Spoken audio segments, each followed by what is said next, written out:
آپ کو معلوم ہے قرآن میں 2 دفعہ کہا گیا یوم یفر المرء من اخیہ وامہ وابیہ وصاحبتہ وبنیہ، جس دن بھاگے گا انسان اپنے بھائی سے بھی اور اپنی ماں سے بھی اور اپنے باپ سے بھی اور اپنی بیوی سے بھی اور اپنی اولاد سے بھی۔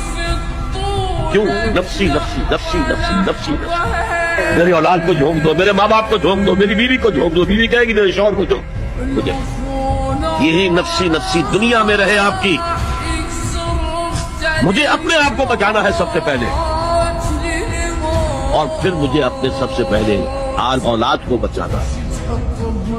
یا ایھا الذین آمنوا قوا انفسکم واہلیکم نارا، اے ایمان والو بچاؤ اپنے آپ کو اور اپنے اہل و عیال کو آگ سے۔ یہ کام ہے آپ کریں اور سمجھیے، نہ بیٹا کام آئے گا، نہ جورو کام آئے گی، نہ باپ کام آئے گا، نہ ماں کام آئے گا، تمہارا اپنا عمل۔